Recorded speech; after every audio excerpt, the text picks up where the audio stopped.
As you probably read a little bit about her already, her bio in Canvas, Dr. Finkelstein is a family physician, and she is the clinic director, clinic coordinator of the La Clínica de la Fraix Vallejo Transitions Clinic in North Vallejo specifically. And this is a program that provides a medical home and links to social services to people with chronic medical conditions who have been released from prison or jail. And as we all know from our readings this week and our other course material, the first 2 weeks are crucial for anyone returning from prison or jail, with the efforts of Transitions Clinic and the community health worker, Ms. Madonna Garcia Crowley. Dr. Finkelstein is currently serving over 300 Solano County residents as they make their transition back from incarceration into the community. And I think it's probably now over 300, if I'm correct. I know last spring it was 300.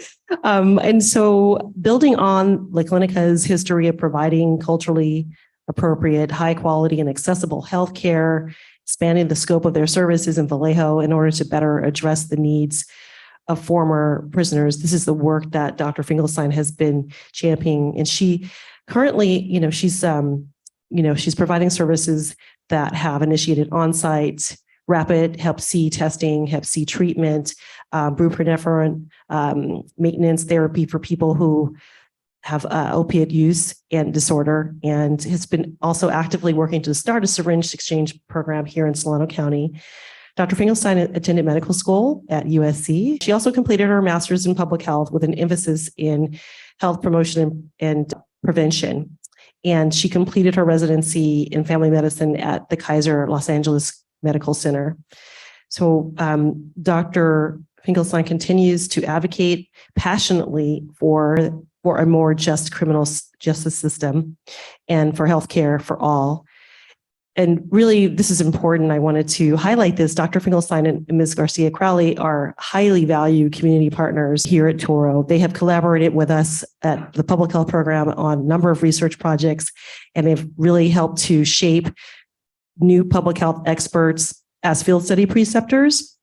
So they've held students in the public health field study, both in community health and also for health equity and criminal justice, as well as for clinical training for COM Albert Schweitzer Fellows.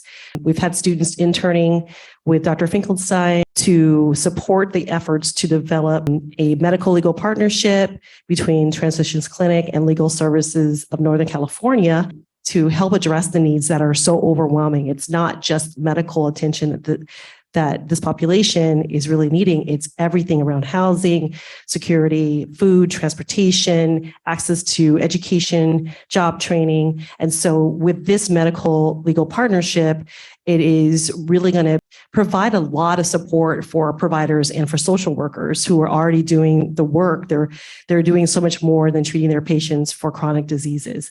So with that, very, very fortunate to have Dr. Finkelstein join us this evening, and we will open up the slides momentarily.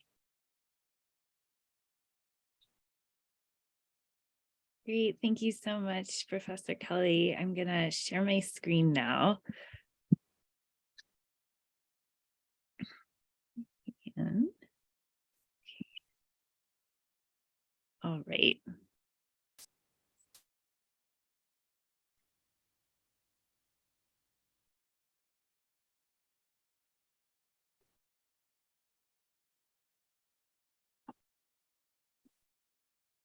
You guys all can't see that yet, so I'm going to see if I can.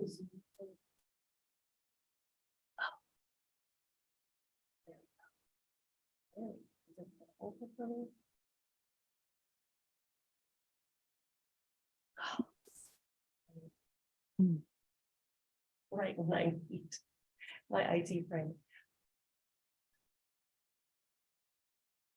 If there's two screens, you might need to bring it over to the other one. Yeah, I'm just trying to, Dr. Finkelstein, trying to bring it over to the other one now. Usually you can grab everything to this room. It's always different. So we went over this earlier today, so we wouldn't have any hiccups. but that was only with slides that I could open myself. I'm just gonna pause for a minute. I'm gonna go grab our friend from IT. I'll be right back. This is Okay, yeah, please just let me know when you're ready.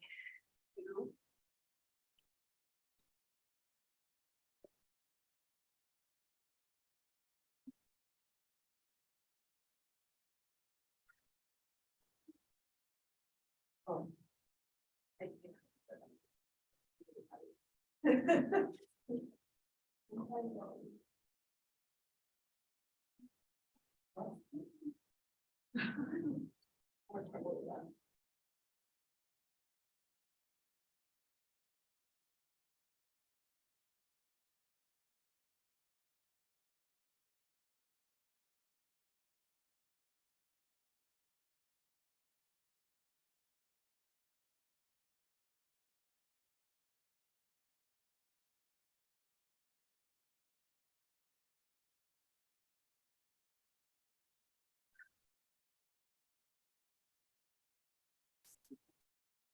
Oh, yeah.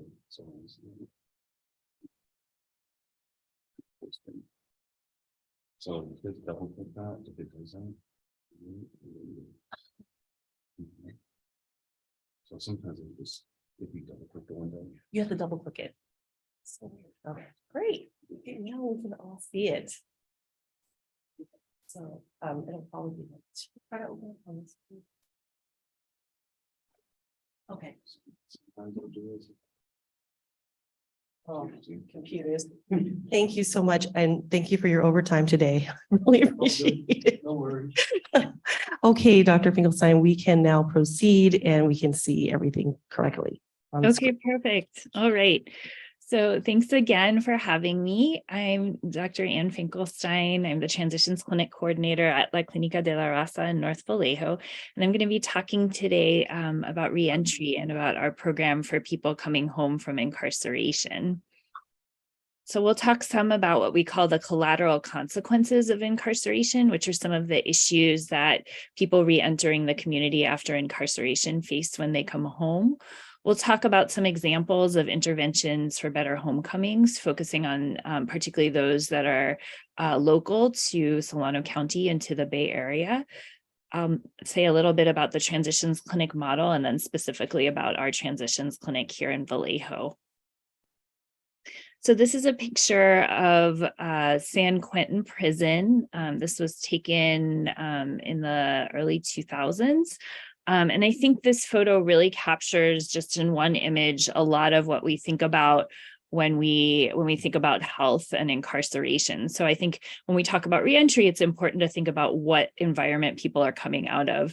So this at one time was the gym at San Quentin, and because of overcrowding and they had to turn it into a housing unit. So you see that people are stacked sort of 3 layers up. You can see the lights are on all the time. It's very difficult, as you can imagine, in an environment with so much crowding to get good rest.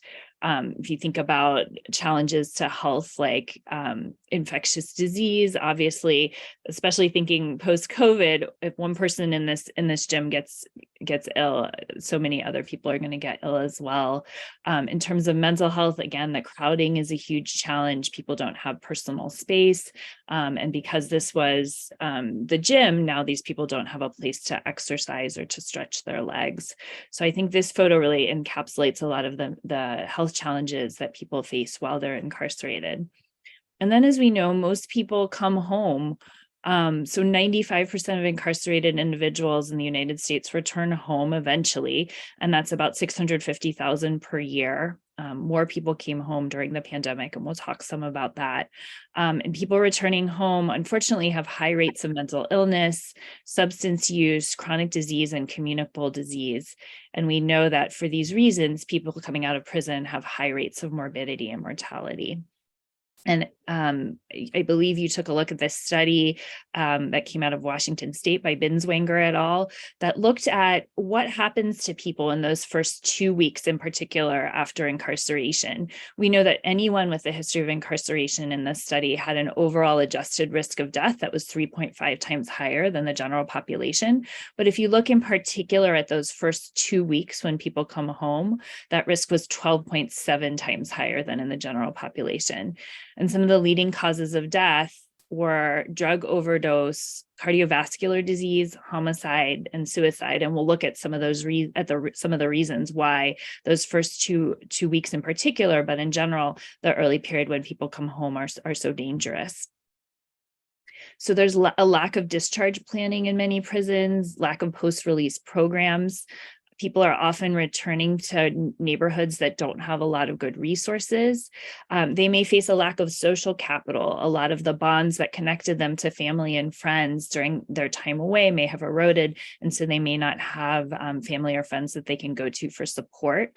Many people coming out of prison face discrimination, and that can be on the basis of their history of incarceration, but it also has to do with race, with gender, and with other characteristics, and they may face discrimination for those reasons. And then we'll talk some also about the collateral consequences of incarceration, which are some of the barriers that people face as they're re-entering the community when they come home from prison or jail. So these are some of the collateral consequences around housing. We know that a lot of people who go into jail and prison were actually homeless prior, so they don't necessarily have a home to come back to. And we see that 50,000 people per year enter homeless shelters after leaving prison or jail. They don't have a home to come home to. Many public housing agencies and other federally funded housing providers are required to reject applicants with certain conviction histories. So that might, even if people qualify on the basis of their income or lack thereof, they might not qualify for supportive housing programs. And in particular, a lot of people with a conviction history related to drugs are ineligible for certain types of federal support, such as Section 8 housing. There are also many barriers in terms of employment. Most states have can turn down applicants. Employers can turn down applicants for employment solely on the basis of their conviction history. There's been some states, including California, that have worked on what's called ban the box legislation, which means that people are not required to report a history of incarceration or conviction histories when they apply for employment. But there's unfortunately some research that suggests that that type of legislation can actually have the consequence of making employers less likely to hire Blacks and Latinx applicants, because instead the employers end up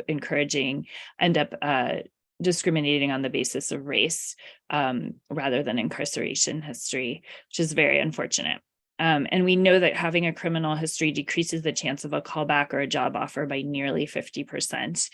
And then we also know that people with certain conviction histories may be barred from certain professions because they can't get a license.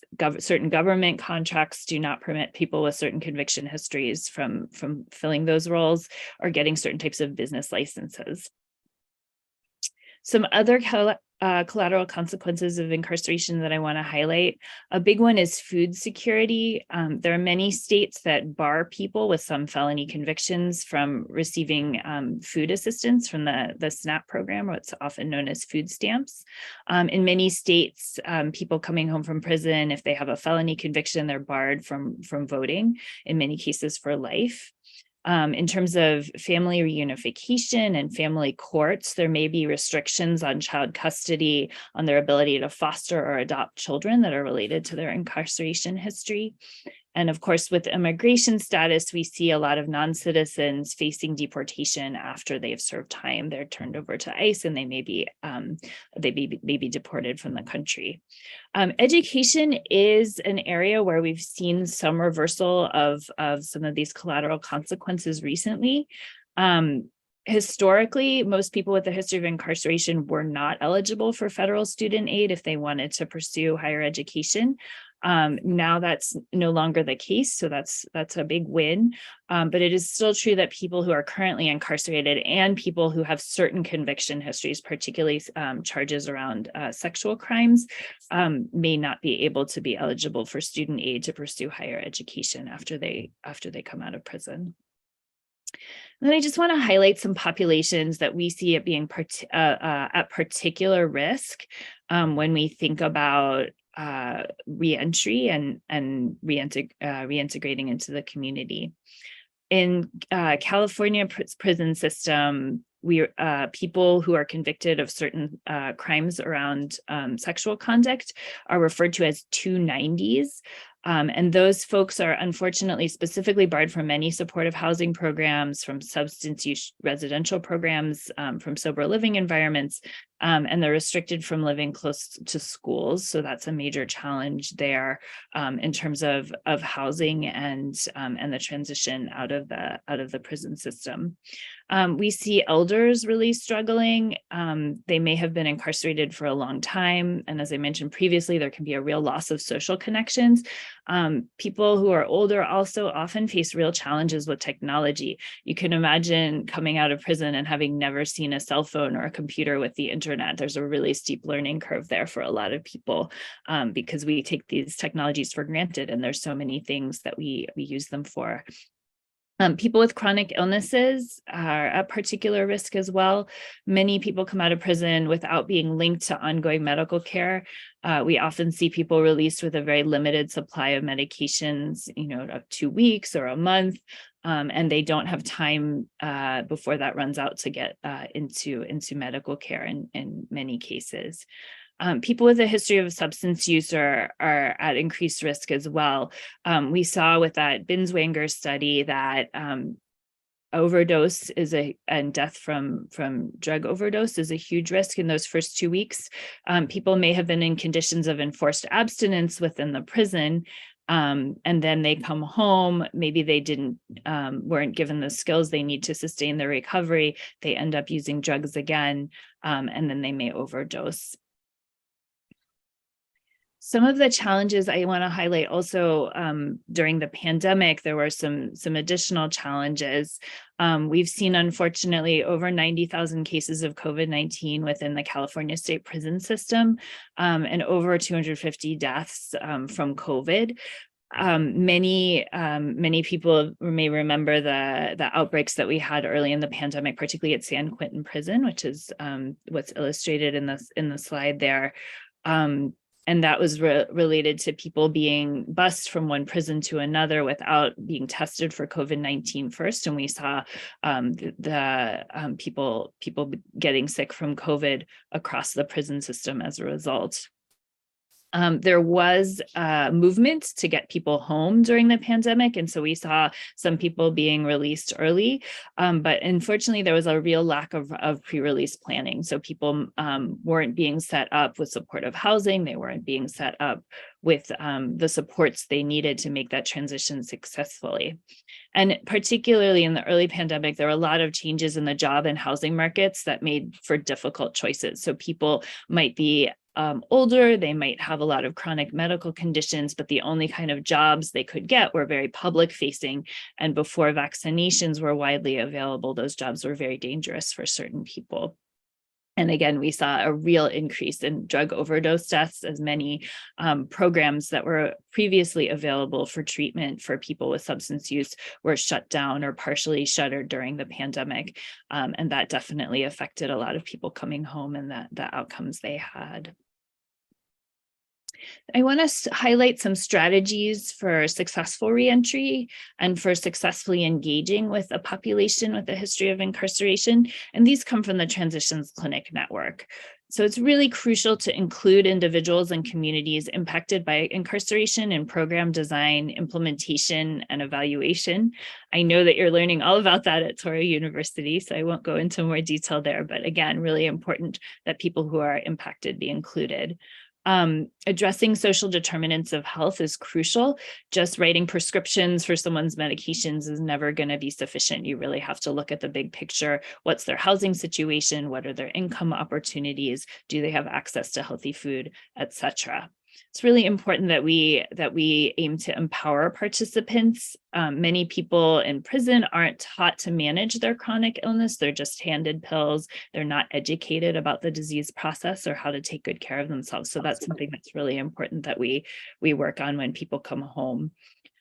We want to favor reintegration in communities. So rather than segregating people out on the basis of their history of incarceration, we want to welcome them home and include them into the community. And really important that we avoid replicating the correctional system. Treating people as full citizens is crucial. So I'm going to just then go through some interventions, some more successful, some less so, and we can just take a peek at sort of the breadth of interventions that are available to help and support people reentering the community. So thinking about education opportunities and vocational training while people are on the inside, there's the federal prison industries known as UNICOR that sort of advertises teaching people job skills, maybe teaching them to build furniture, so things like that. But in many cases, people who are involved in these programs feel like it's really a form of slave labor. They're really being paid pennies a day for this work they do, and it doesn't necessarily translate into employment opportunities when they go home. There is a prison university project at San Quentin that I think is quite inspiring, that provides college prep courses, and you can even complete an associate's degree in general studies while you're incarcerated. We're starting to see more programs like that pop up across the country, which is very exciting. Another type of intervention that's we see pre-release is trying to get prisoners enrolled in public benefit programs before they leave the prison, so that those are set up for them when they come home. So doing things like Social Security card replacements and benefit applications, that's available in some federal and state prisons. And here in Solano County, the Health and Human Services Department pioneered a program about 8 years ago now, in which workers register eligible jail inmates for Medi-Cal, so that's set up for them and ready to go prior to their release. And that can have major impacts for people's health coming home. And then discharge planning. Again, this is a real gap in a lot of prison and jail settings, but increasingly there's a recognition how important this is. At San Quentin, there's a volunteer-run program called the California Reentry Program, where volunteers provide drop-in assistance and case management, just to sort of help people figure out what is your plan for when you come home, and that can be hugely beneficial. Parole and probation sometimes have interventions for people in the early stages of reentry. Often people are mandated to participate in some type of substance use treatment programs, which could be outpatient, residential, or some type of sober living house. An example of this is the Geo Reentry Services here in Solano County, and they operate residential treatment programs in Solano County and Fairfield. There's often forums for service providers. These may be meetings that former prisoners are mandated to attend, where they can meet with service providers. And Madonna Garcia Crowley, our community health worker, routinely attends these packed meetings here in Solano County to meet with people who are usually within a month of being released from incarceration. The Center for Positive Change here in Vallejo, and there's now one in Fairfield as well, is an intervention for people on probation or parole that provides employment counseling, links to healthcare services, and substance use treatment, and that's run through the probation department. So that's another type of intervention for people just after reentry. Now I'm going to highlight some housing programs. Often people will come home initially to temporary transitional housing, and some of our partners here in Solano County fall into that category. The House of Acts is a substance use treatment program and sober living environment here in Vallejo that provides various employment opportunities as well as substance use treatments. In New York, there's a really exciting reentry pilot program. I think it's now moved out of the pilot phase, in fact. And this is a program that reunites former prisoners with their families in public housing projects. As I mentioned, that's unusual that people with a history of felony convictions are able to access public housing. But in this case, that was a pilot program that's been very successful in New York City. And there's also a very exciting Bay Area-based project that we've been learning more about recently called the Homecoming Project. It's by an organization called Impact Justice, and this is in Alameda County, primarily in Oakland. And this organization provides subsidies to people with, say, a spare bedroom in their house or apartment to house former prisoners within homes. And it provides, an immediate, safe, stable environment for people to come home to, and it's subsidized. So and then some employment programs that target people with a history of incarceration. There's several businesses that specifically employ former prisoners. A great example of that is Homeboy Industries in Los Angeles. They provide employment in several sectors to former gang members. They have a bakery and some other employment opportunities, and then they provide services such as tattoo removal for the people who are working in those sectors. You've probably seen at the grocery store Dave's Killer Bread and the Second Chance Employment Foundation. They're based in Oregon, and these are companies that have a commitment to hiring folks with a criminal history. There's also a number of organizations that provide coaching for how to find employment, because that may be a challenge for people returning to the community. There's a program here in the Bay Area based in Lafayette called Jails to Jobs that provide workshops in jails and for recently released folks, providing clothes for interviews and also linkage to free or low-cost tattoo removal for those who want that service. The Workforce Development Board here in Solano County is a big partner of ours, but they're in most counties in California. And these are service centers. They provide assistance with resume building, job searching, and linking employers directly to potential employers. And a lot of them have links to employers who have specifically said that they're willing to hire people with a history of incarceration. So that's how many participants in our program have found their first job after incarceration. Another really exciting area, I think, is organizing by and former prisoners. So as people come home, getting them involved politically. All of Us or None in Los Angeles is a great example of it's a grassroots civil rights organization. They focused on ban the box legislation, preventing jail expansion, and opposition to gang databases and gang injunctions in LA. More locally in San Francisco, there's the California Coalition of Women Prisoners, and their focus is on ending institutional violence against women and transgender people imposed by the prison industrial complex. And they've had a number of successes recently with highlighting and changing some of the conditions that affect women and transgender people, particularly within the healthcare system within prisons. Some other examples of great organizing by and for former prisoners: Homies Unidos in Los Angeles. They focus on ending gang violence. And again, here in the Bay Area, the Eller Baker Center for Human Rights, which is in Oakland, they have a focus on what they call truth and reinvestment. And the idea is to document civil rights abuses in Black and Brown communities, and particularly in the prison system and in the court systems, and they advocate for reinvesting those resources away from policing and incarceration towards building strong and healthy communities. A great organization. So now I'm going to focus a little bit back on healthcare, and I'll talk about the transition clinic model. So this was a model that was developed in San Francisco and then also in New Haven in Connecticut. Those were the first two transitions clinics in the country. And the idea is to provide a medical home for prisoners with chronic diseases who are returning to the community. Transitions clinics are based within community health centers in areas that are most impacted by incarceration, such as Vallejo. And transitions clinics employ community health workers who have a personal history of incarceration. So they're really able to relate to the people coming home as a peer. And their role is really to connect patients with health and social services through outreach, through education, and through doing a lot of advocacy. And that's a photo of our community health worker, Madonna Garcia Crowley, in her office at our clinic. So some of the services that are provided by transitions clinics, we link with correctional partners to provide continuity of care, to get health records from patients, from prisoners who are coming home, and to do outreach and make sure that we're catching people when they need us the most in those first few critical weeks after they return home.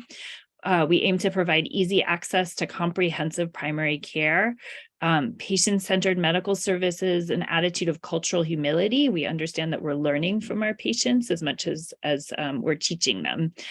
Community health workers, again, they're an integral part of that picture. And we only hire people who themselves have that personal history of incarceration, so they can have that peer relationship with the patients.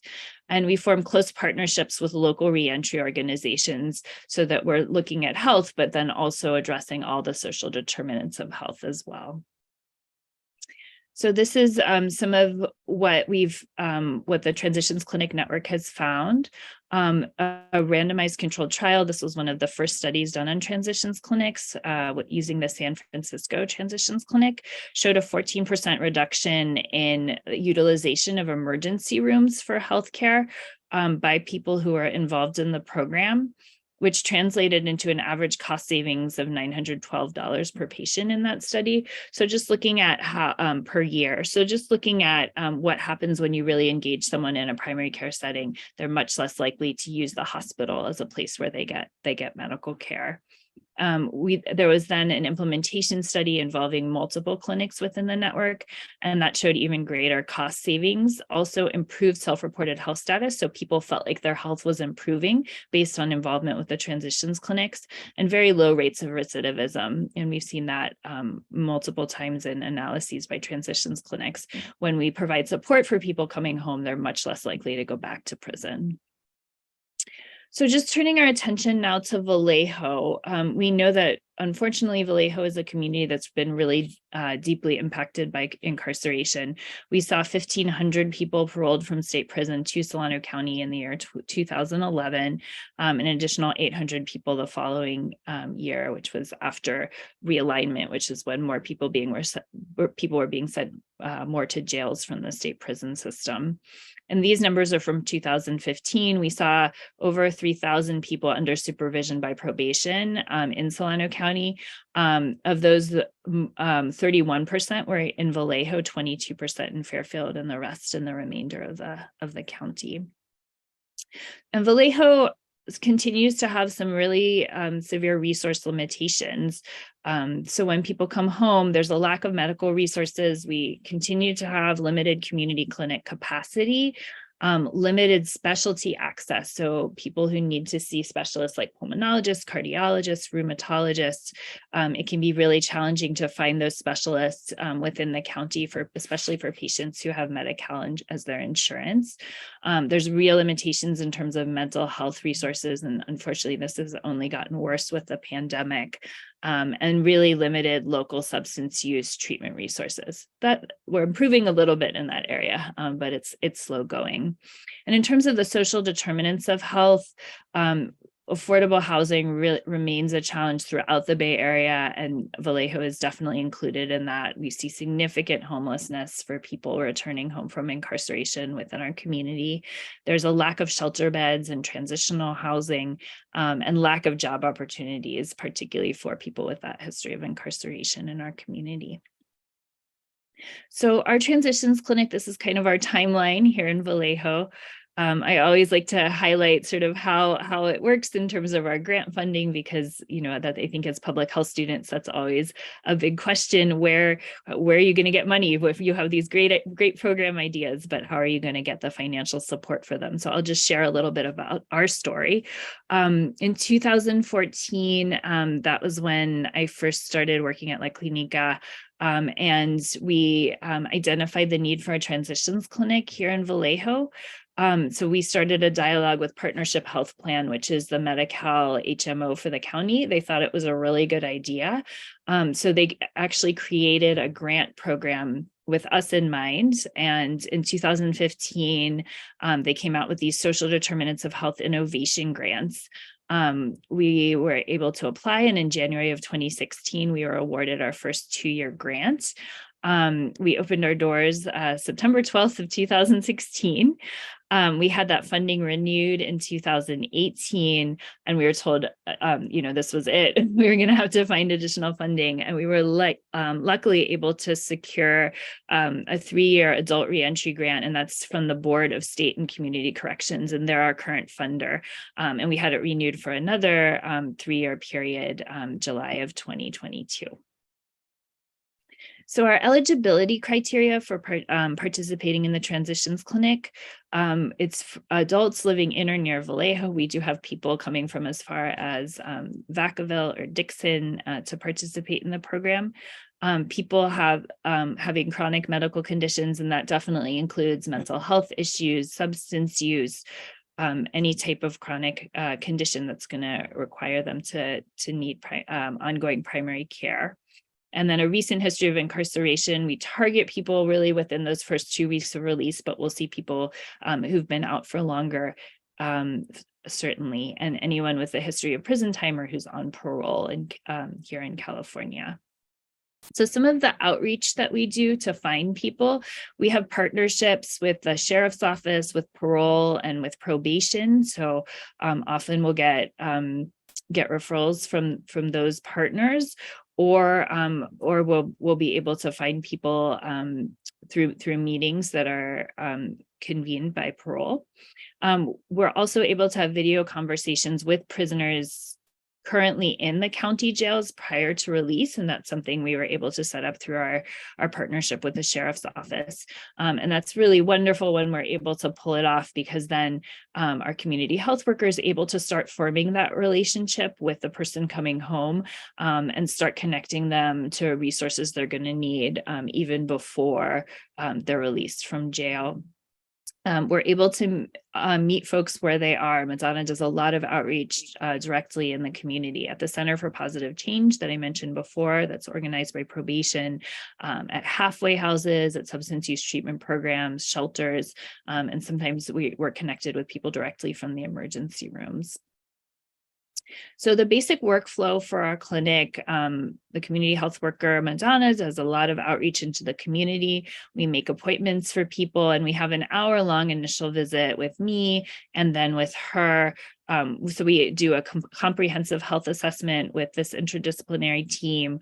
We do a full mental health evaluation, and we take a really close look with people at what's going on in terms of social determinants of health, in terms of their housing situation, employment situation, income, all of that. And then we make referrals and follow up as appropriate. So some of the services that we've been able to add to what La Clinica offers since the transitions clinic came into being, Dr. Kelly mentioned improved screening and on-site treatment for chronic hepatitis C. We know that there's a very high burden of chronic hepatitis C within the prison population. So making sure that we identify and treat on site is something that we added very early on. Medication-assisted treatment for opiate use is also really important. Now, a lot of prisoners are being started on Suboxone while they're within the California prison system, increasingly in the jails as well. So being able to continue that treatment seamlessly when people come home is really important.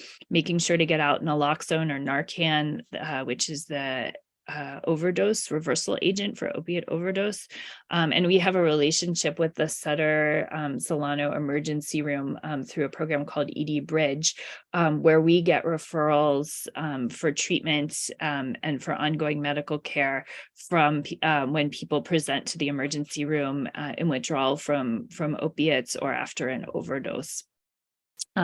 Through our partnership with the food bank, we've been able to start an on-site food pantry, and we now have produce distribution on-site every 2 weeks as well.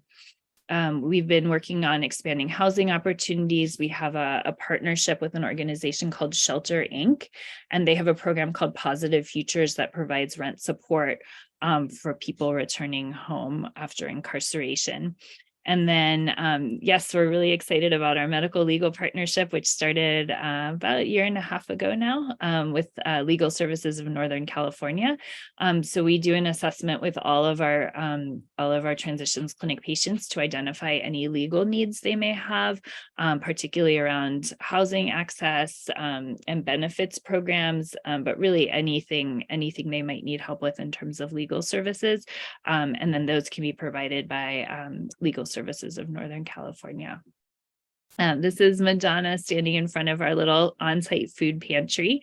I should mention, this is available now not just to transitions clinic patients, but to any La Clinica patient who might need some food support. I've mentioned most of these collaborators and community partners. We work closely with the National Transitions Clinic Network, of course, with Toro. We've been very happy to host many Toro students over the years, and they've really been instrumental in helping us expand our services. And I mentioned our partnerships with the Food Bank, with Shelter Inc., and with the Workforce Development Board. And these are just to share some of our data. This was during the era when we had the partnership funding. Similar to the San Francisco clinic, we saw that La Clinica Transitions Clinic patients had fewer hospital visits than patients who are not part of the transitions clinic. Of our initial 188 patients, only 8 of them ended up going back to prison, so very low rate of recidivism. And we saw really good numbers for improved self-reported health, improved mental health, and then also in terms of accessing services through the referrals we provided for housing, for employment, and for food security. And then this comes from data from our more recent funder, just looking at the numbers for how many referrals we made. And we found that approximately 70% of those who are able to work found employment. And that was often through our partnership with the Workforce Development Board. So some of the opportunities for engagement for students going forward, the medical legal partnership, I'm happy to say, is now up and running well. We're always really excited when we think about engaging transitions clinic participants in policy work in our community. So if that's something of interest, that's definitely available. And I'm very happy we finally have a needle exchange going here in Vallejo. And Dr. Christina Kanivi at Toro Com has been organizing students to help with that through the student-run clinic. So if that's something you're interested in, that opportunity is definitely available as well. And then I just wanted to leave our contact information, sharing mine, and then also Madonna's, our community health worker. We're always happy to have students contact us. And I'll go ahead. Thank you so much, Dr. Finkelstein. That was a wonderful presentation. I'm so excited to hear about the medical legal partnership and that is up and running. And I know you recently had an intern who's been really kind of looking at housing among formerly incarcerated in Solano County. So another a big step towards in the right direction in terms of really providing real tangible services and resources for people who are returning citizens. Well, thank you so much for having me, and please stay safe and drive out when you drive home if you're actually at Toro. It's pretty wild out there. Thank you so much. I'm so glad you got home safely. I'm so sorry about nearly getting stuck. Hope your car is okay as well. But Yes, thank you. All right, take care, everyone. take care. Thank you. Well, tonight we are very fortunate to have two speakers join us from Roots Community Health Center, and I'm so excited to welcome you to our virtual campus. And I wish you can see all of us. You probably can't. It's kind of hard to turn all the cameras around, but we're all here, and we've been preparing for your visit and reading about the work that you do. And so our class by now knows a little bit about Roots, and that it was founded by Dr. Noha Abalata in 2008 to provide whole healthcare services to those who lack safety net services and access to traditional support systems, primarily African-American men, including those reentering society from prison, to help facilitate their journey towards self-sufficiency. And they offer a wide range of services and abilities to be connected to resources that support their health, stability, and overall wellness. So I am so excited to introduce our speakers this evening, Ms. Madeline Fraix and Ms. Livette King. Just to tell you a little bit about Madeline's career and her education, she has remained committed to designing and implementing public health programs that are culturally significant, sustainable, and center participatory, interdisciplinary approaches to advancing health equity. Her dedication to public health grew from youth peer education at Planned Parenthood and sexual health advocacy. This experience evolved into extensive research in contraceptive clinical trials and studies concerning contraceptive access. More recently, Madeline's been working on harm reduction, mental health, and community health and reentry at Roots. She continues to support behavioral health programs and service delivery, primarily for individuals who experience mild to severe mental health symptoms as well. Ms. Livette King is a research, evaluation, and training manager at Roots. She is also a public health practitioner, speaker, and author. Livette is a dedicated professional who has spent over a decade working with business and nonprofits, teaching and facilitating researching and designing and implementing developmental tools and programming.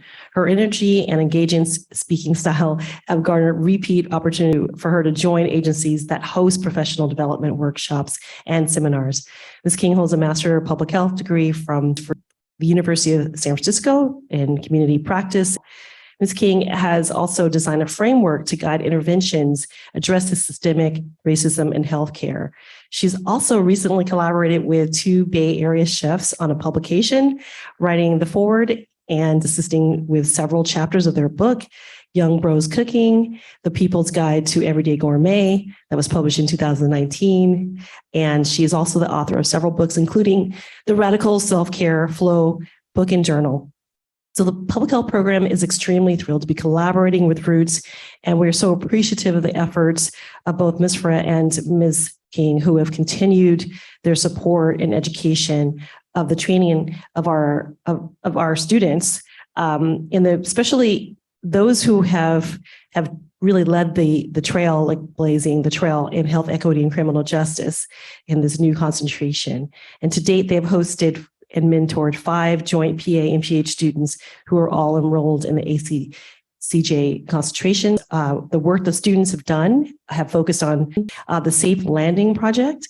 And this is one of the many programs at Roots Community Health Center. Safe Landing Project seeks to provide tangible resources for incarcerated members exiting the Santa Rita jail. So with that, let's give a warm welcome to our guests from Roots.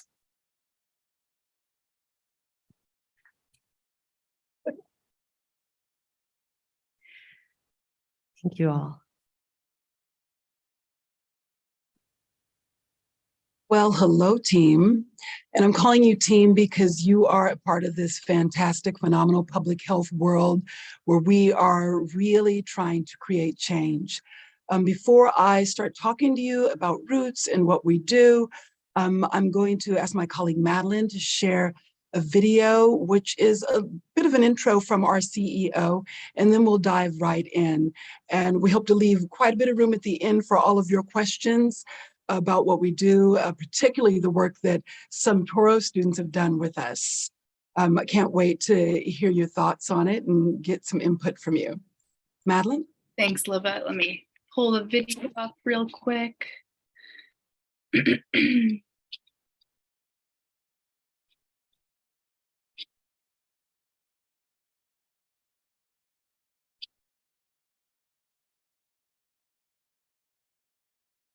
Can folks see this okay? Oh, maybe not. Huh? You just see me? See you. Let me see. You can see you.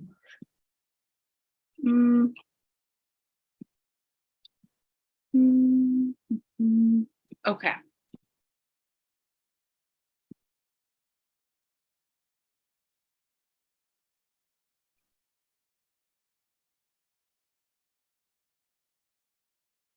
I was born and raised here in Oakland. When I got out into the world of being a practicing physician, I was feeling overwhelmed by the fact that I was just seeing one sick person after the next, and I just didn't feel like I was able to get to the root causes of why they were there. And it takes a lot more than a doctor and an exam room to bring health to our community. Our goal at Roots is to uplift those who are impacted by systemic inequities and poverty.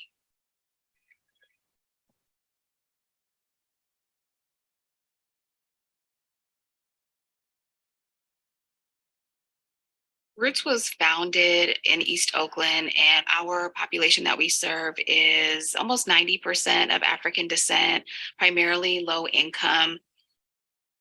When someone comes to Roots, they are welcomed by people who live in their community, who are going to find the resources that they need and not judge them. Right now, I'm currently staying in Tip.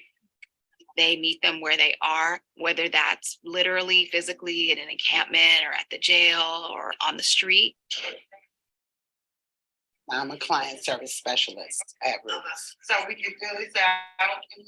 We have services that just overall touch everything from homelessness to not having food, to getting health insurance, to getting mental health and behavioral counseling. I'm looking for work. Okay. We have a regular. No, I do not. I need that so bad.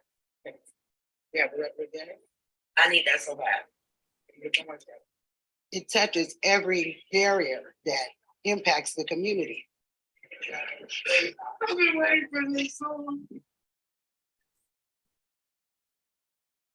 We also work with individuals that have more severe mental illness that have recently been incarcerated, and we have been able to reduce reincarceration and readmission into the psychiatric hospital by over 90%. Roots is addressing our most vexing problem, racial inequality, and the disparities in health outcomes. And they're uniquely good at doing it because they do not wait for people to come find them. They embed themselves deeply in the community. Roots partners with a number of entities that would not be considered traditional partners of healthcare. We actually established a Barbers Advisory Council because they are absolutely part of our health education safety net. If poverty is the biggest barrier to good health and our community is being kept out of good jobs, what can we do about that? In response to the very high levels of poverty in our community, we created 2 workforce enterprises where we provide paid on-the-job training for members of our community. The first is Clean 360, where we make natural bath and body products. And the second is Hamilton Broadway Signs, where we design, manufacture, and install commercial signs.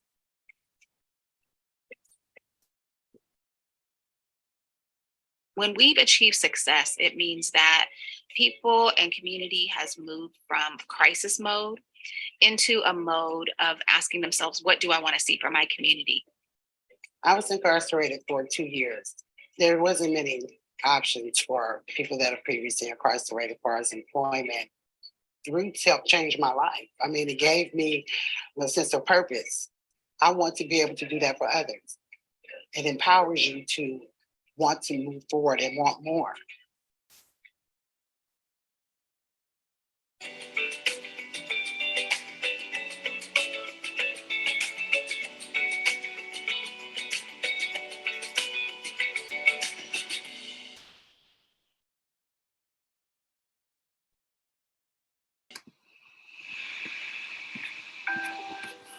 I was born and raised in West Oakland, California.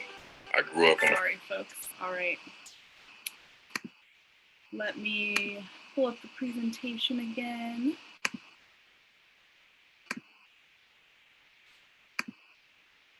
Alrighty.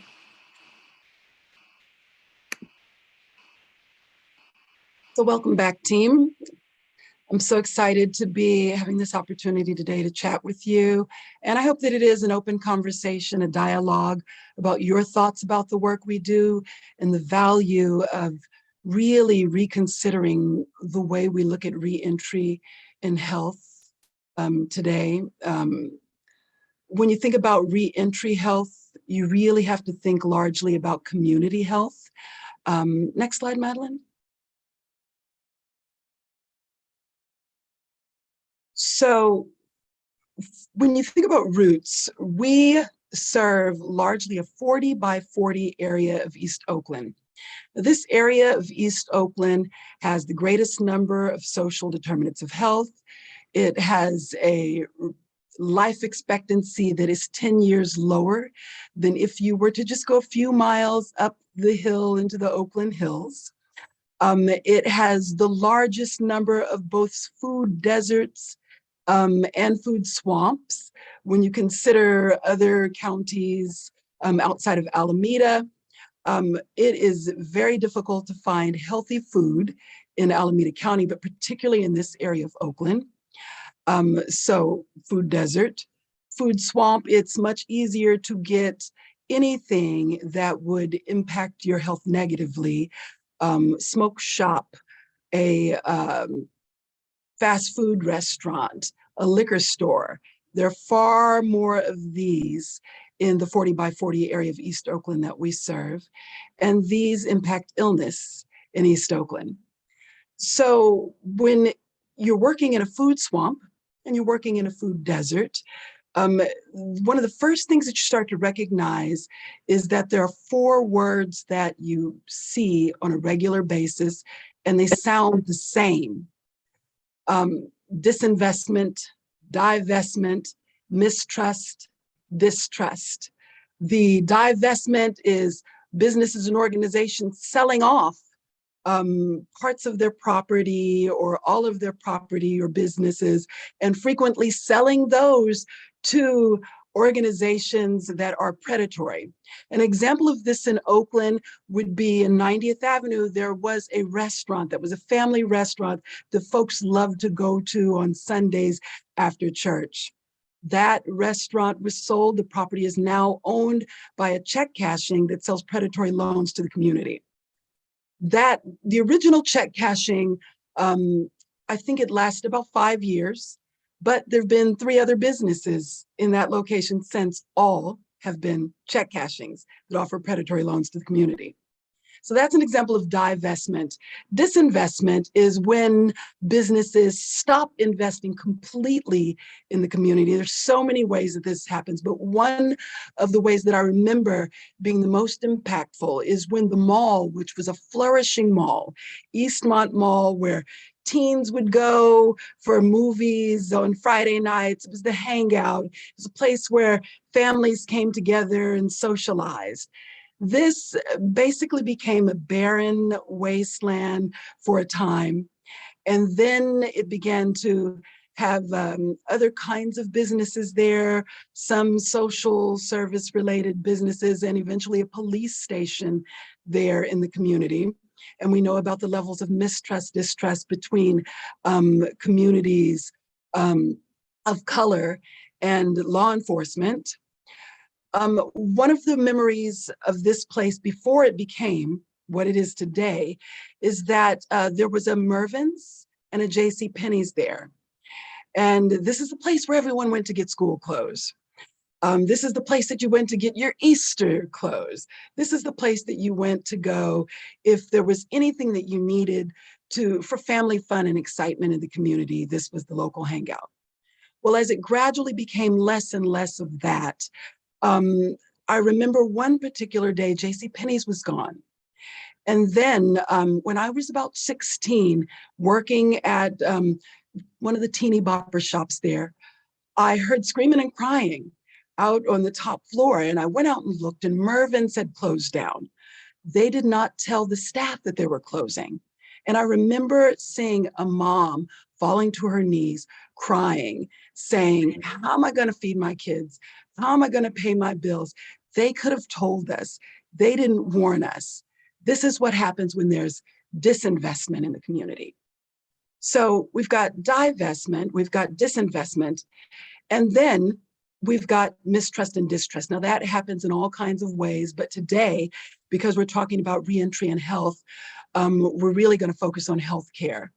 So there's mistrust and there's distrust. And I know that you probably understand that mistrust is when you just sort of think there might be something that's not right about this.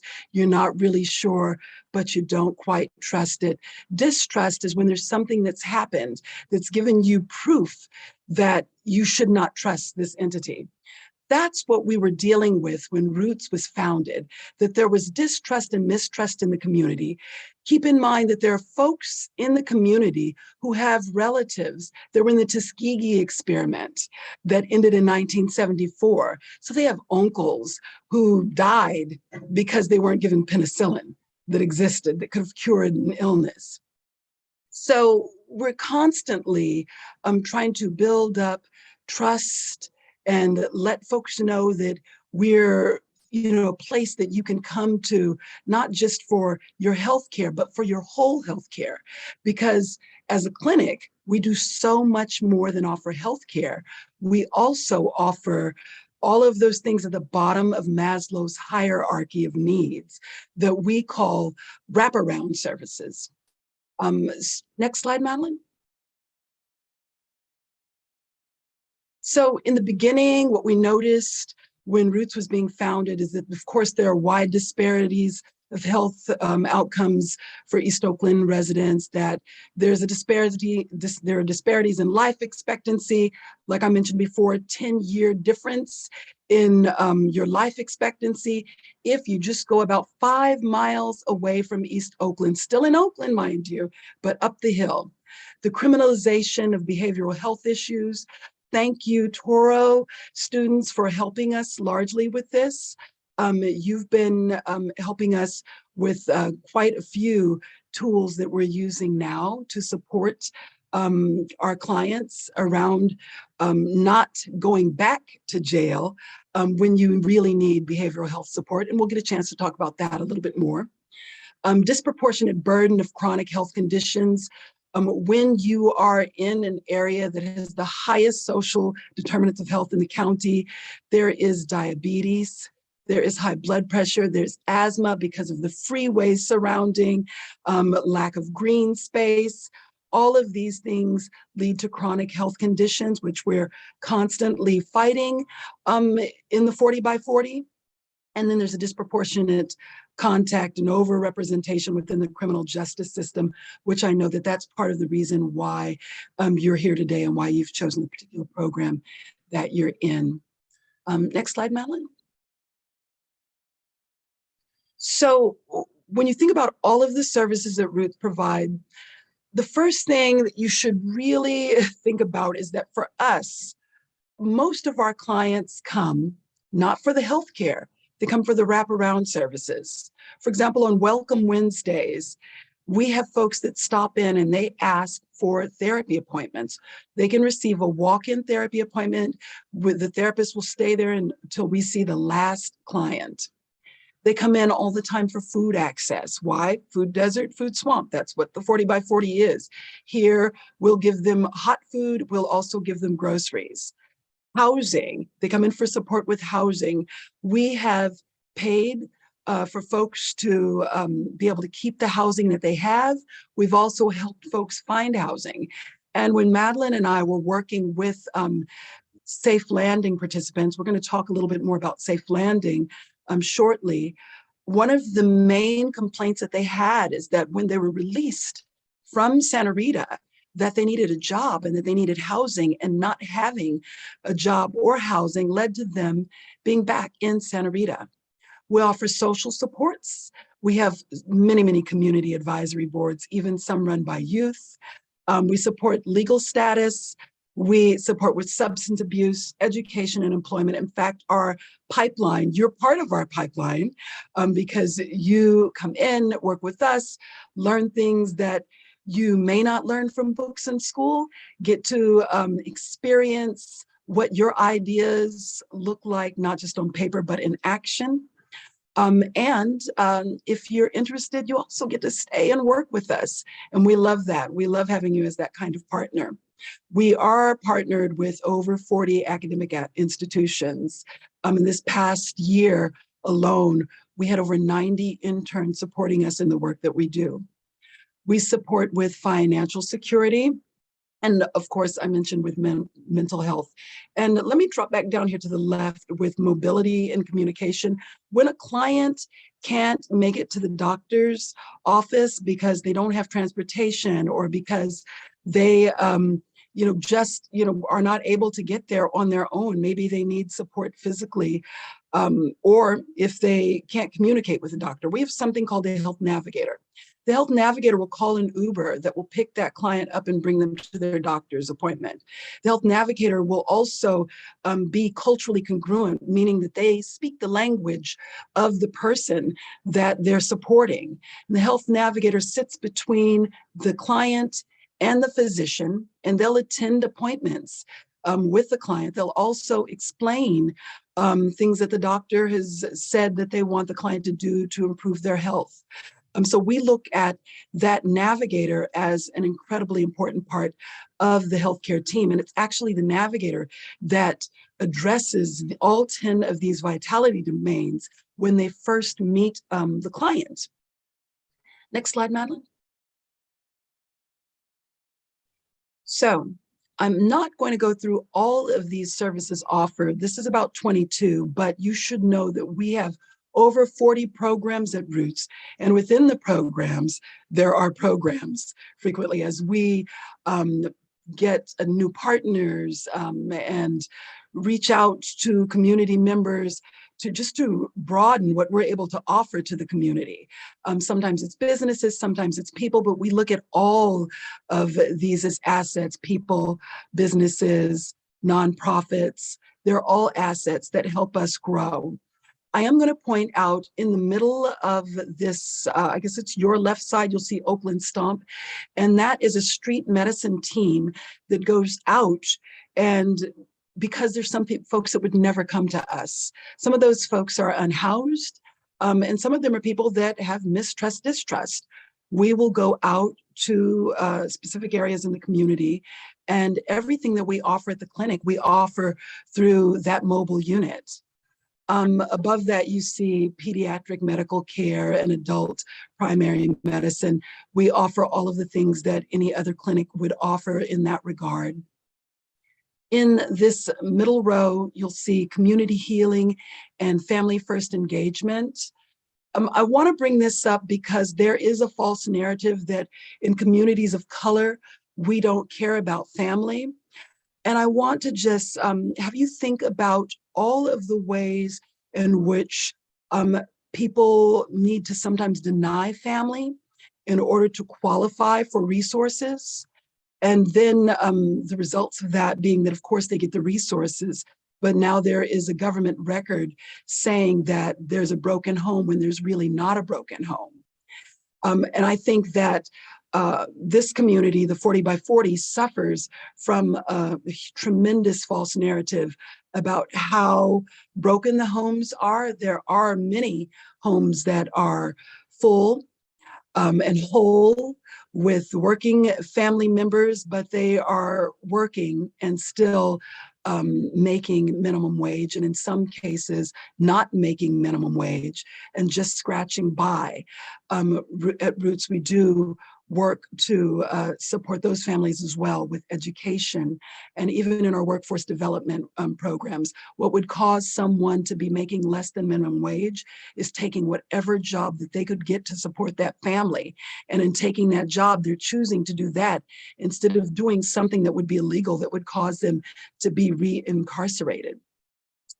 In addition to everything that I just mentioned, every service that we offer for families and for adults, we have a teen clinic called Dream, and all of those services that we offer also to youth from ages 14 to 24, including our women's program that supports young mothers. Next slide. So now the juicy part. This is where I get to talk to you about the work that I really love doing with Toro students. One of our Toro students was on site at Safe Landing. And this student created a framework to evaluate the strengths and weaknesses of the Safe Landing program and provided recommendations. Now that sounds like a mouthful, but really what it means is that she went into the parking lot of Santa Rita Jail right alongside our team, that she observed what was needed. And the outcome of that was, you need this many doctors on site, you need this many nurses, you need a behavioral health practitioner on site. The hours need to change because you're operating during a time frame that we're not seeing the maximum number of clients that we should be seeing. There was also a Toro student who created a guide for selecting SLP interview participants.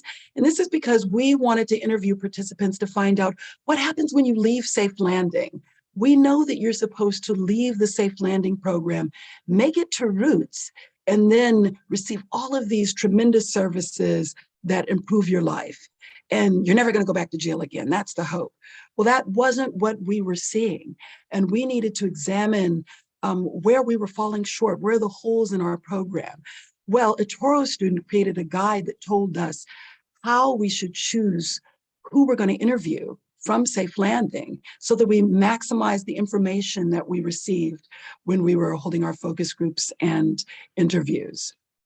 Another Toro student created an intervention to decrease the loss and long-term follow-up of SLP clients. Remember, if you were just released from jail, you may be going from couch to couch, you may be homeless, you may not have a job, you may not be able to have a phone, we may not be able to keep up with you. Well, this student created an intervention that decreased that and increased our follow-up. Part of that was just by designing a team that specialized for Safe Landing that would follow Safe Landing participants in a different way than our traditional navigators do. Another Toro student created an evaluation of the clinical notes and developmental documentation tools. We had some tools that we were using that we thought were fantastic, but there's nothing like a young person to come along and tell you that all of the education that you have is not as great as you think it is. You're not as brilliant. I have eyes and I can see that you are missing this, this, and this. Sometimes you have to remove yourself from the work and let fresh eyes come in and see. One of the things that I love to do when I have a Toro student working with me is I say, trust your education. I believe that you're going to find and see something that I haven't seen. And I can't wait until you tell me what that is, show me what it is, and show me how we can implement and use that. Why? Because when you leave working with us, you're going to go out into the world, and you shouldn't go out into the world being a part of the system that already exists, that we know is broken, that we know is not conducive to health and wellness. Another Toro student created a framework for establishing short-term shelter, long-term shelter, and establishing community longevity within the Safe Landing program. Now, what this boils down to is that I said to her, housing is a big problem. I need you to create some kind of framework that tells us how can we always ensure that we have housing for safe landing participants. What would we need to do? I don't want you to think about what government programs would fund it. I want you to think about all of the partners. If you go to government funding, I want them to be the smallest part of this framework, because what happens when the government stops funding something? Well, your program falls apart. I want you to build as if there was no such thing as government, and then go add that to it. Who would you need? Who would you use to create this long-term shelter? What would you need to create a sustainable program that if you moved it from Roots and moved it to another similar program just like Roots, that it could take off running? She came back with something fabulous and phenomenal. And if you become an intern at Roots, we'll have an opportunity to share her framework with you. Every intern that comes to us gets to see all of the work of the previous interns, just to give them a little bit of juice and fire, because we want you to know just how great you are and how great folks that come from your school are. Now, this last framework that I'm going to share with you, it didn't come from a Toro student, but it came from a student at University of San Francisco who worked closely with Toro students. He actually worked with a student who created the framework for housing, and he used all of the other bullets that you see above this as a gauge for what he's creating. And what we see regularly at Safe Landing is that folks are released from jail who should never have been in jail in the first place. What they needed was behavioral health support. It's a sham and it's a shame. And I'm going to say that again, sham and shame, because I believe that in order for the system to operate the way that it does, and with there being money that's earned from people being incarcerated, I think there is a benefit to not dealing with this. And so what this particular student is doing is building a framework so that we can recognize, because we know that they're not going to do it, Santa Rita's not going to do it. We want to do it in the Safe Landing program and with Roots. We want to recognize who these clients are that should never have been in the jail in the first place. And we want to make sure that they don't return, because the cycle is that they would be released, then go to John George, then go back to Santa Rita, be released, then go to John George, then go back to Santa Rita. That's a no. We don't want to see any more of that. And because of the fabulous work that students in your program have done, he's been able to really make tremendous headway with this framework. He's still with us and he'll be with us through June. And we're just really excited to have him come in and add to the work that you've all done with Roots. Next slide.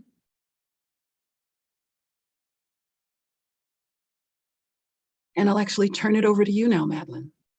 Thank you, Miss Levette. So now you've heard a whole lot about what your colleagues have been doing on our Safe Landing project. So we're gonna zoom in a little, and I'm gonna tell you more about the project, you know, the structure and development of the program as a whole, how we're evaluating it. And I really want to start off with a little bit of a political and judicial background, right? And I'm sure that folks really understand at this point, you know, you've been doing lots of readings and working with your professor in depth, but you know, the background on mental illness among justice impacted folks, right? So those who are in jail are 5 times more likely than the general population to have serious mental illness. And really the political and judicial context surrounding the Safe Landing project it originated from a class action lawsuit, Babu versus Ahern. And you know, it was filed on behalf of folks who are currently incarcerated in Alameda County's Santa Rita jail, or will be in the future, and really claiming that Alameda County Sheriff's Office has failed to provide adequate mental health care at the jail. So while they did reach a settlement with the county, Santa Rita Jail is currently under a consent decree issued by the U.S. Department of Justice. And this is covering Santa Rita Jail. It's covering John George Psychiatric Inpatient Hospital that Levette mentioned. You know, and it ranges from the way that Santa Rita has supported folks during COVID-19 to their behavioral health resources and system. We're really going to be talking more about the behavioral health side, but obviously it's all interconnected, right?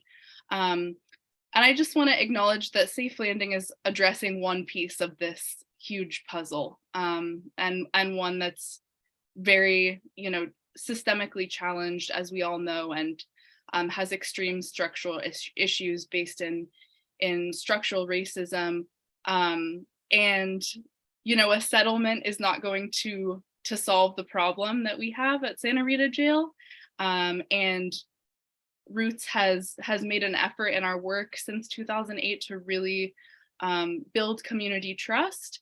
But at the same time, it's not an end-all be-all solution to reentry for Alameda County, right?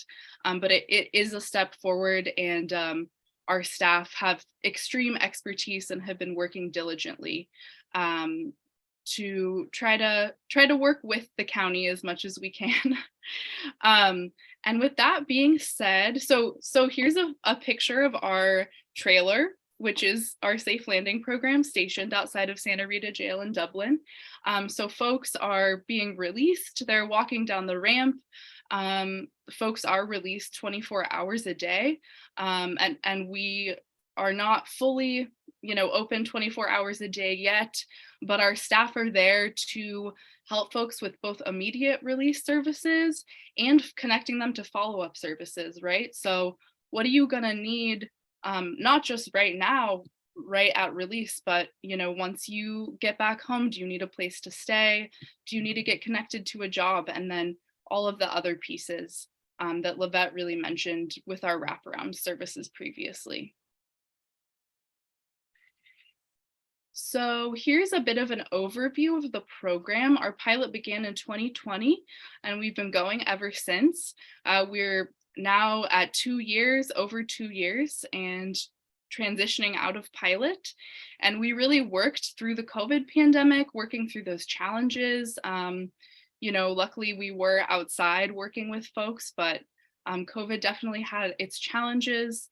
And as I mentioned before, Santa Rita has a 24-hour release schedule. So folks can be released in the middle of the night. BART is closed at this time, leaving from Dublin. There's really no transportation for folks unless you have someone who's committed to coming and picking you up when you're released. And in addition to that, release times are, very up in the air, right? So Safe Landing really had a transportation focus from the start, hoping that we can get folks back to Oakland, back to the places they need to be. And the walk from Santa Rita Jail to Dublin BART is about a mile and a half. So walking this in the evening in the dark was very unsafe, especially for our women identifying folks who were being released. So some goals of Safe Landing was to provide a safe space for adults to go when released from Santa Rita. And as I mentioned, obtain post-release support services, connect clients immediately to resources to meet urgent and essential needs, connect clients with short and long-term support services. So hoping that folks continue to stay with Roots once they are connected to us as a medical home, reduce utilization of emergency services within 7 days of release. And I know that the previous speaker mentioned that 2 weeks after release is a very high risk time for folks. Prevent unforeseen circumstances or recidivism immediately following overnight release, and gaining a deeper understanding of the needs of folks, and particularly folks being released overnight. So currently, our service hours are 4 p.m. to 12 a.m., 7 days a week. We're hoping that these hours will be expanded, dependent on funding and structure. And so in addition to the Safe Landing trailer, where our transition specialists are working to connect folks with services, we also have our Roots shuttle service. So the shuttle is picking folks up from Santa Rita and dropping them off at Dublin BART. And we're also doing 2 trips to Oakland every day. And we also, the shuttle is available for family members or friends to also be transported from Dublin BART to Santa Rita to visit their loved ones. So immediate release services, as I mentioned, and follow-up care through Roots. So immediate release would be transportation through our shuttle.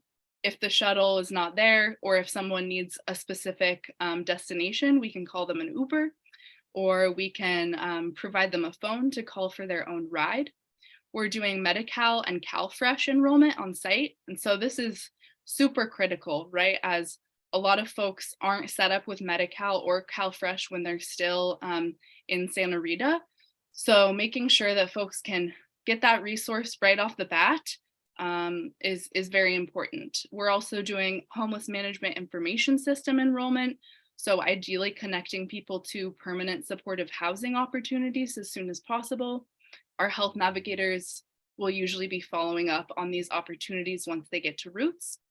Clothes, snacks and water, all the basic needs stuff. You're usually released with what you have when you entered, right? So maybe you don't have shoes, a warm jacket to wear. We really hope that folks can receive those services right off the bat.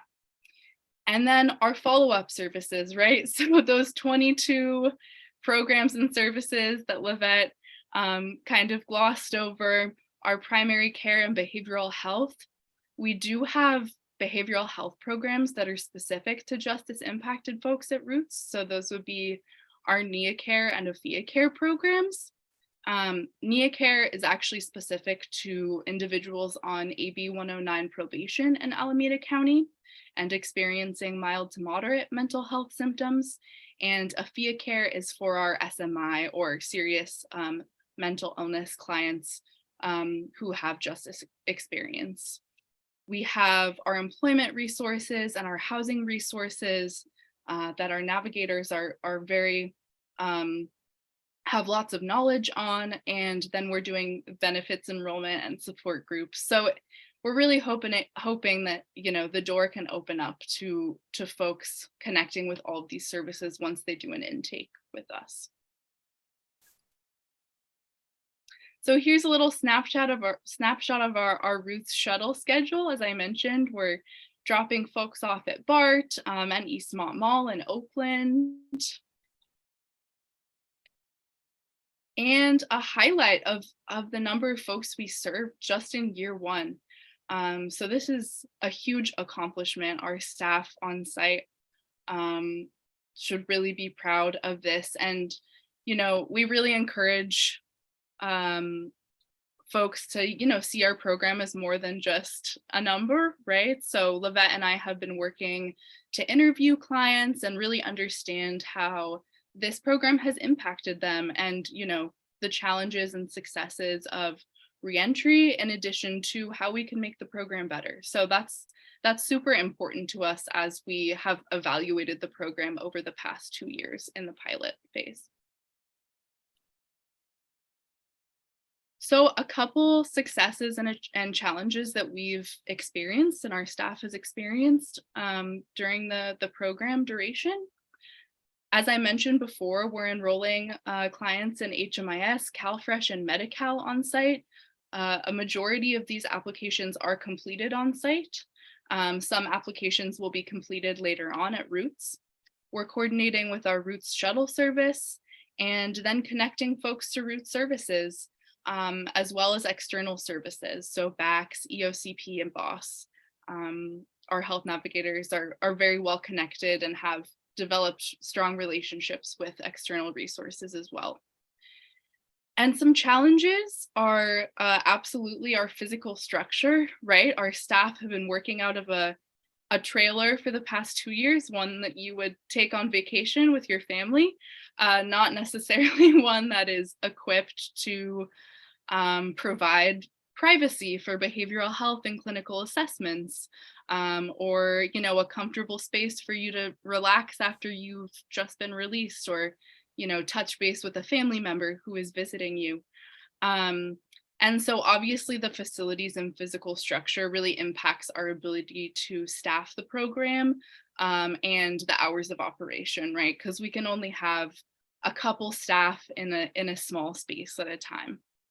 We've also noticed there's an extreme lack of housing resources for folks being released. I've seen some successful housing connection when you have sometimes a very dedicated probation officer who's connecting you to a housing program right off the bat. But I have to say, in my 2 years at Roots, I've seen that happen once.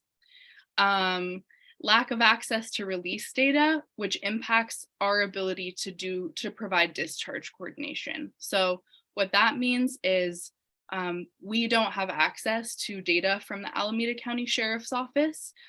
So it's pretty hard for us to receive discharge plans from folks being released so we can follow up on things. And I think this feeds into just a general lack of collaboration with our safe landing staff to ensure best outcomes for folks. So we're really hoping that we can collaborate better with the county and adult forensic behavioral health, who are the behavioral health providers inside Santa Rita Jail. So it can be more of a continuum, right? And less fragmented for folks in behavioral health and clinical assessments and discharge planning. So next steps, I know I already touched on this a bit, but expanded facility and staffing, which would allow us to expand our hours of operation. Ideally on-site behavioral health and clinical staff for immediate assessments. We are going to be planning some pop-up testing and vaccination clinics on site soon. Increased access to housing resources. And as I said before, some expanded collaboration, and of course, implementation of our intern evaluations and suggestions. We really, take this to heart. And as Livette said, it's really, really special to have fresh eyes on a program. It's very helpful. And yeah, lastly, I want to say that it's really important that community organizations that, like Roots continue to be invested in for this work, and that decision-making and implementation power remains in the hands of the community when it comes to reentry. And lastly, this is just a little visual of the process for someone accessing our Safe Landing program and then eventually doing an intake at Roots. So walking down that ramp, doing an intake with our transition specialist at the trailer, which is usually much more of a casual conversation.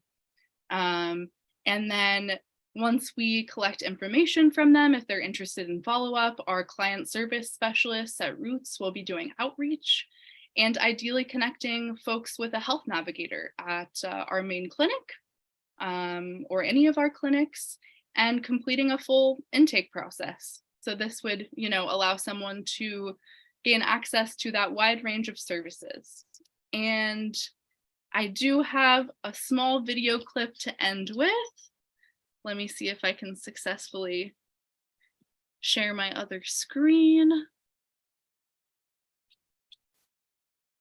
While she's finding that, I just want to remind you that there was a slide that she shared, and I think it said 3,720 clients served by our Safe Landing program. Remember that the county only expected us to serve 1,000, but Roots served 3,000 plus. That means that for whatever funding was provided that they hoped we would use on 1,000, that we used on 3 times as many folks. And that's because at Roots, we don't turn anyone away ever at all. We have a community fund and other means that we use to ensure that we never turn anyone away, that we'll help anyone who needs it. Yeah, absolutely. Thank you, Livette. All right, so let me see if this will play.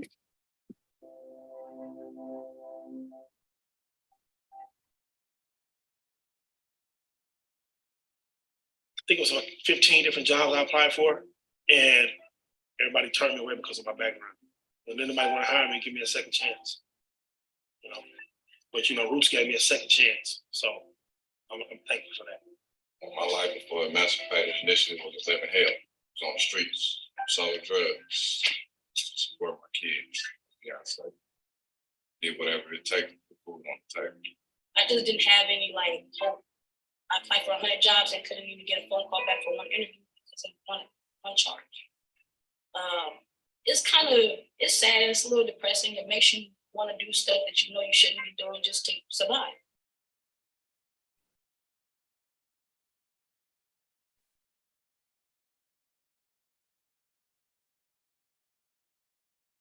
Many of our patients and clients will report that they were relying on things like general assistance or illegal activities to sustain them and go in and out of incarcerated settings. So many people expressed a feeling of being stuck.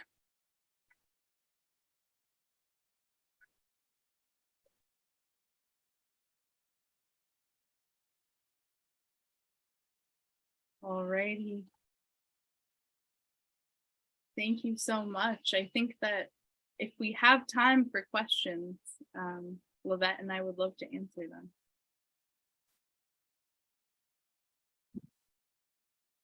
Thank you both so much for what I think is one of my most favorite presentations to date in this class. It was so not only informative, but very instructive and enlightening for me. And so I just want to thank you for joining us this evening and providing us this wonderful presentation. And it's just so exciting.